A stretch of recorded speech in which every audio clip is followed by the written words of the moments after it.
Hi, welcome back to Surviving Alzheimer's. I'm Terry. I'm very glad that you're here with me today. Today, we're talking about something that comes up in almost every conversation I have with families that are trying to navigate Alzheimer's. And it's this: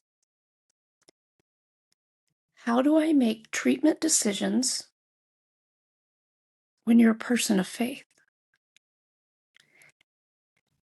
How do you honor what you believe and what your heart tells you, what your prayers lead you towards, while also paying attention to what the doctors say, to what the research shows, what the science suggests? And here's what makes this really hard. It makes you feel like you have to choose, like you're either going to trust God or you're going to trust medicine. Like faith and science are on opposite sides of an invisible line, and you have to pick a team. But what I've learned through this journey that Mom and I have taken together, you don't have to choose. Faith and science work really well together. Actually, they complement each other. They can both guide you toward decisions that feel right, decisions that honor both your beliefs and the best medical evidence we have. So here's what we're exploring today. How do you weave your faith into your Alzheimer's treatment decisions without abandoning science? How do you embrace medical treatment without feeling like you're somehow betraying your beliefs? So let's start here. Why does this even matter? Why can't we just stick to the medical facts and leave faith out of it? Or why can't we just pray and leave the doctors out of it? Well, because Alzheimer's decisions are not simple. They're not black and white. They're not just about what works or what doesn't work. They're about what's meaningful to you. So when you're facing Alzheimer's, the decisions you have to make include things like, do we start a disease-modifying medication like Leqembi or Kisunla? Do we join a clinical trial? Do we choose comfort-focused care instead of aggressive treatment? One of the really hard questions: who's going to speak for us if we can no longer make decisions ourselves? And what does quality of life even mean for us?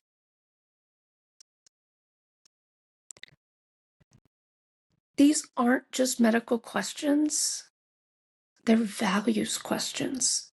They're questions about who you are, what matters to you, and how you want to live, or how your loved one wants to live. For millions of people, faith is a huge part of that. So when you're sitting in that doctor's office and they're explaining biomarkers test and amyloid plaques and ARIA risk and infusion schedules, your brain is more than likely also asking questions like, what does God want for us? Is this the path we're supposed to take? And how do I know if I'm making the right choice? What if I make the wrong decision? And here's the thing: those choices, those decisions, they're all valid questions. They aren't questions you need to push down or ignore. They're part of how you make good decisions. I remember when Mom and I were first eligible for the Leqembi trial back in 2019. I understood the science as best I could. I had done the research. I knew what the drugs were supposed to do, at least as much as had been released. I knew how it worked. I thought I understood the risk. But I also remember sitting in my car after one of her appointments, after I had dropped her off, and just crying. And the next thing I knew, I was praying because I didn't know if the facts were helping me make the right choice for her. I needed both. I needed the data to inform my head, and I needed the peace to settle my heart. So that's why this balance matters, because you're not just a brain making logical decisions. You're a whole person with beliefs, with values, with a spiritual life that gives your world meaning. And the best decisions honor all of who you are. So today, let's talk about how faith and science work together. Because I think a lot of tension comes from misunderstanding about what each one offers. I like to think of it like this. Science and faith are like two different lenses that you can look through. They show you different things, but they're both looking at the same goal. Science gives you the data. It explains how the treatment works, what the clinical trials showed, what the risks and benefits are, even what the MRI results indicate. It answers questions like, what is medically possible? What does the evidence say? What are the likely outcomes? Faith, on the other hand, provides perspective. Why you want to choose this specific path, how you'll approach the journey, where you'll find peace when outcomes are uncertain, and how you'll hold on to hope when fear threatens to overcome you. Your faith is what's going to answer questions like, what is meaningful to us? What aligns with our beliefs? And how do we want to walk through this? Neither one is wrong. Neither one is complete on its own. But together, they bring a stronger foundation for decision making, one that neither could provide on their own. So, I always like to provide examples. So I'm going to tell you a story about Marjorie. Of course, that's not a real name, but her story is real. Marjorie is 74, and she came to me after her neurologist confirmed she was eligible for Leqembi. To her, the science made complete sense. She understood how anti-amyloid therapy works. She read through the trials. She met all of the criteria, but she was terrified. Specifically, she was terrified of ARIA. That's when patients receiving this medication could potentially have brain swelling and even potentially brain bleeding. It happens with these medications, and it felt like a huge risk for her. She told me for the right decision, to make the right decision, she couldn't sleep.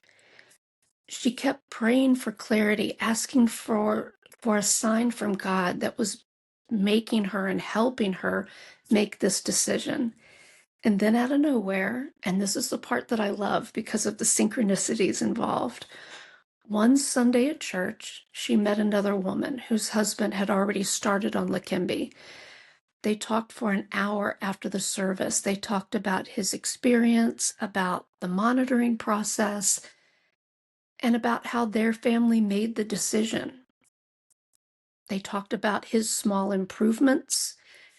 And afterwards, Marjorie explained to me that conversation felt like the answer to my prayers. So within just a few weeks, she started the treatment. And she didn't stop with the medical side of things. She also committed to daily prayer, to gratitude journaling as a part of her healing journey.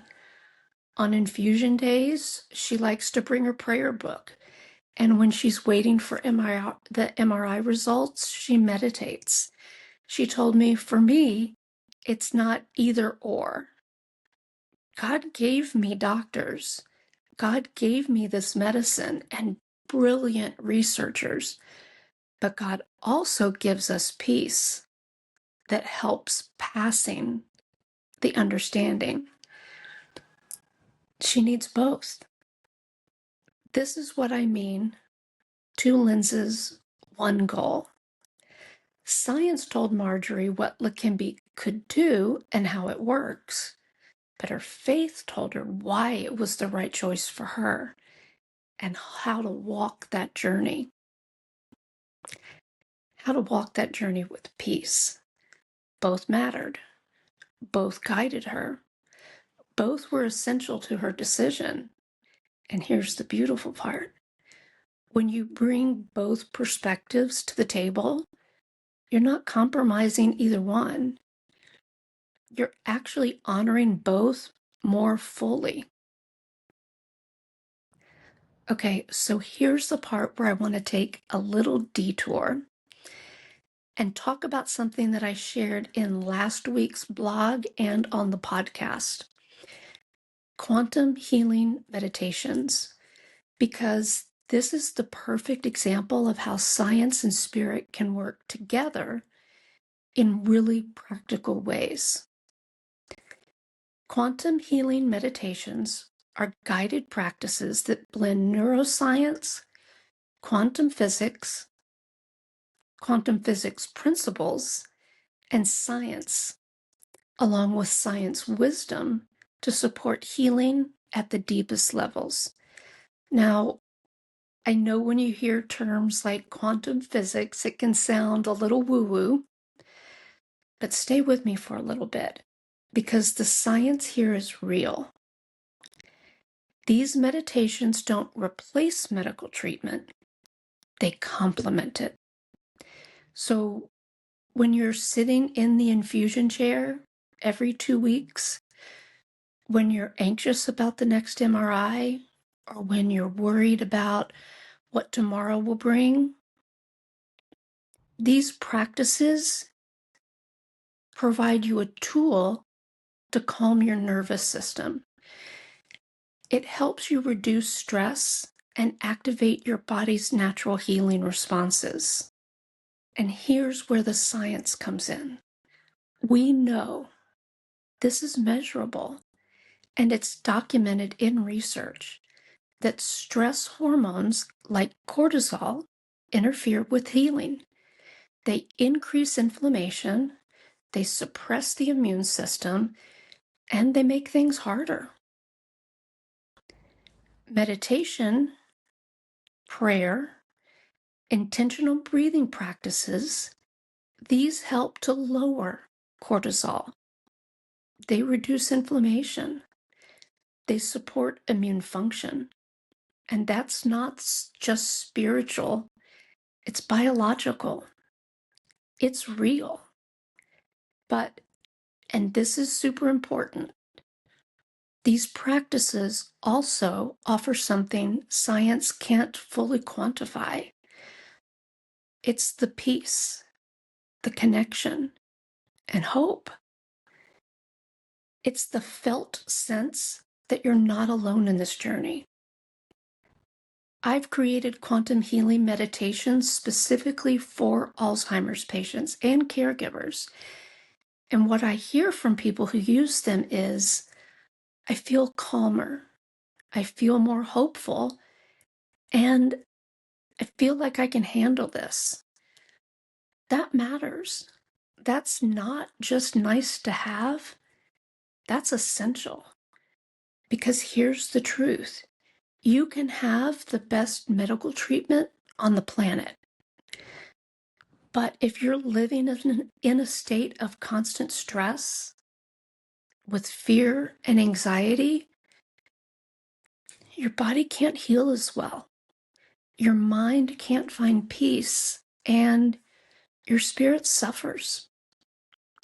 So, quantum healing meditations are one way to bring both science and spirit into your Alzheimer's journey. They help support your medical treatment and practices that calm your nervous system and nourish your soul. If you want to explore these, I have them on my YouTube page. It's just Memory Treatment Advisors on YouTube. And I'm working on an upcoming book that includes both written meditations and QR codes, so you can link to those audio versions and you can read them or listen to them, or both, whatever works best for you. But the bigger point is this: there are so many ways to weave science and spirit together. Meditation is just one example. Prayer is another. Reflective journaling helps with your spiritual direction. Faith-based support groups can also be really helpful. Find what works for you. And you don't have to feel like you have to choose between medical treatment and spiritual science. Do both. They support each other. So let's get practical. If you're trying to navigate this intersection of faith and science, I have some questions that I think will help you process through this challenge. First, I want you to grab a journal. Write down these questions because they're really worth sitting with. Question 1, what does my faith or belief system say about health, healing, and the use of medicine? Keep in mind, different faith traditions have different perspectives. Some emphasize divine healing and prayer as primary. Others see medicine as a gift from God, a tool for healing that should be used alongside faith. Some focus on surrender and acceptance of God's will, whatever that may be. There's not a single right answer here, so what matters is understanding your beliefs and how they help inform your choices. Question 2, how can I bring prayer, meditation, or reflection into my daily decision-making process? This isn't about making decisions based solely on feelings or spiritual impressions. It's about creating space for both information and your personal intuition, both research and reflection. You might pray before major appointments. In that prayer, you might be asking for wisdom and clarity. You might meditate after receiving new information, allowing it to settle and absorb into your spirit. You might journal about your fears, your hopes, about exploring what feels true to you. You might seek counsel from a trusted faith leader who understands your medical situation. Question 3, and here I'm seeking guidance from trusted faith leaders and medical experts. You don't have to choose between your pastor and your neurologist. Bring both into the conversation.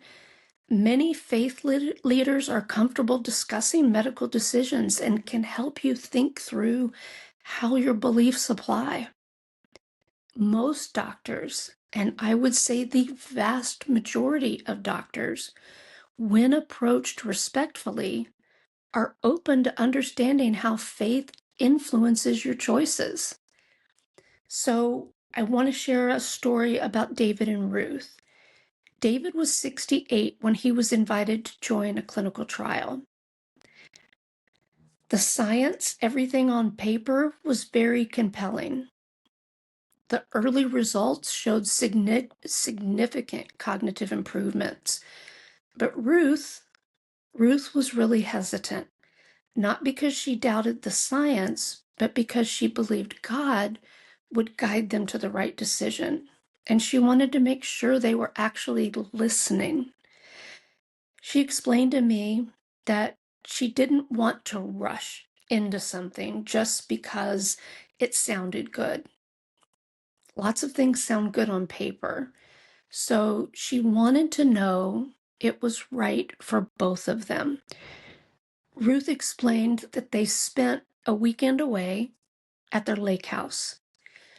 They spent the entire week researching, reading the trial protocols, talking to their research coordinator, learning about the monitoring requirements and potential side effects.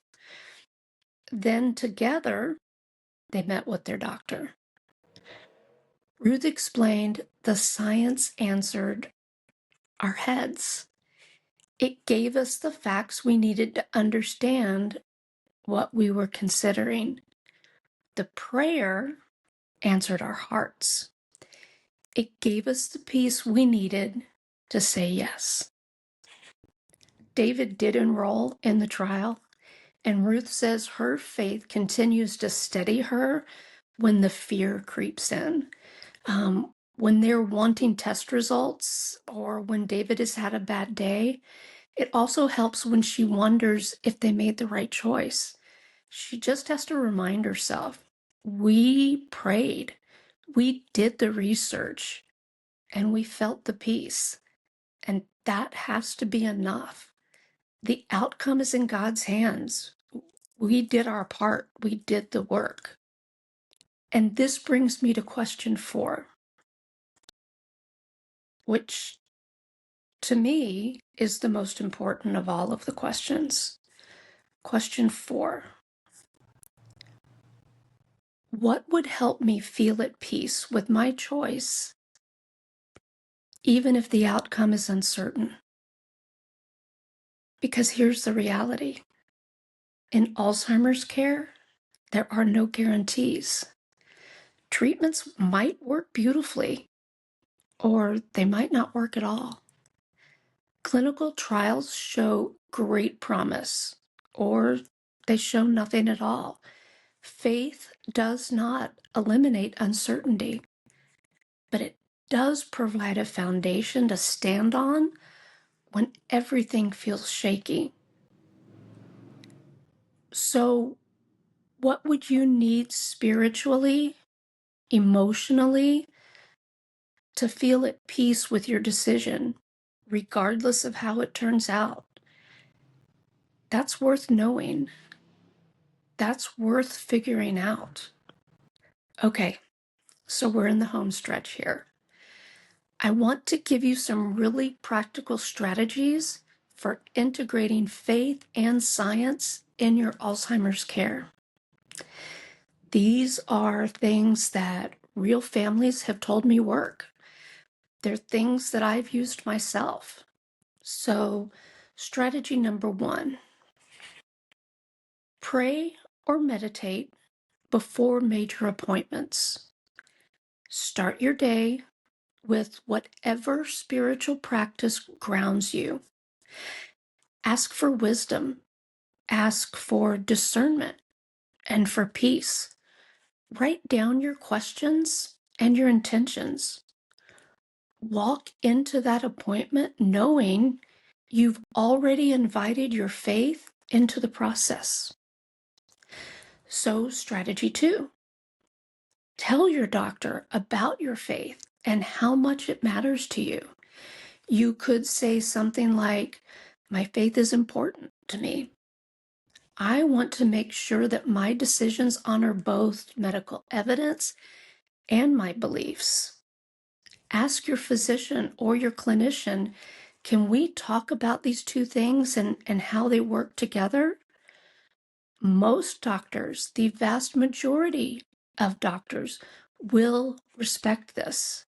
If yours doesn't, That might be a sign that you need to find a new doctor. Strategy 3, don't make immediate decisions. Give yourself a little bit of time to process, both intellectually and spiritually. Sit with the information, pray about it, meditate about it, journal about it. Talk to people that you trust. And unless something is truly urgent, you have a little bit of time. Use it. You don't have months, but you do have a week to really spend time with it. Strategy 4, invite faith leaders into the process. Ask your practice, your rabbi, your imam, or a spiritual advisor if they're willing to join a family care meeting, either in person or virtually. Having someone who understands your faith tradition can help you think through the spiritual dimensions of medical choices. Strategy 5, use reflective journaling. Write about what you're learning medically and what you're sensing spiritually. Sometimes patterns emerge when you feel both kinds of information on the page together. Strategy 6, seek support groups that welcome both perspectives. Look for a caregiver support group, one that can honor that true intersection of faith and medicine. My Thursday and Saturday care circles welcome people of all faith backgrounds. We also welcome people with no faith background, and we create space for those conversations without judgment. Strategy 7, create rituals around treatment. If you start infusions or join a trial, consider creating small rituals that honor both the medicine and the spiritual aspects. Maybe you say a prayer before each infusion with your doctor, with your infusion nurse, or simply by yourself. Maybe you bring a sacred object with you. Maybe you practice a specific meditation afterwards. These rituals transform medical procedures from something you have to endure to something truly meaningful. What treatment you choose is important, but how you walk through it, with what spirit, with what practices, with what support, that matters just as much. You can receive the same medical treatment as someone else and have a completely different experience based on how you approach it spiritually and emotionally. So think about that. Honor that. Don't neglect the spiritual dimension of this journey just because the medical dimension feels so urgent. They both matter. So we're coming to the end of today's episode, but let me leave this with you first. Faith and science can work together beautifully in Alzheimer's care. Science offers the knowledge to guide your mind, the data, the research, the clinical evidence, the measurable outcomes. Faith offers the wisdom to guide your heart, the values and the meaning, the peace and the hope that carries you through the hardest days. We can make the choices you can live with, choices that honor who you are, and choices that honor what you believe. You don't have to abandon your faith to embrace medical treatment, and you don't have to reject medical treatment to honor your faith. You can hold both, and in holding both, you might just find the clarity and courage you've been looking for. If you're walking this road right now, if you're trying to figure out how to make these decisions, how to honor both your head and your heart, I need you to know that you're not alone. You are welcome to come to one of our care circles. They're Thursday evenings at 7 Central and Saturday afternoon at 2 p.m. Central. It's free, and it's a safe place to talk about all of this, the medical stuff, the faith part, even the woo-woo part, the fear and the hope of it all. And if you want one-on-one support as you make these decisions, I do offer free 10-minute clarity calls.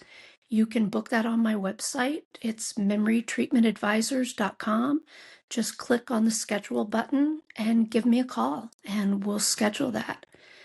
I also have those quantum healing meditations we talked about.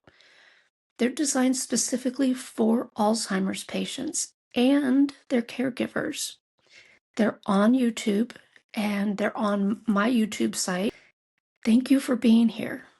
Thank you for trusting me with your time and your story. Whatever you're facing today, whatever decisions are weighing on you, you are doing your best, and that's enough. Take care, and I look forward to seeing you again next week.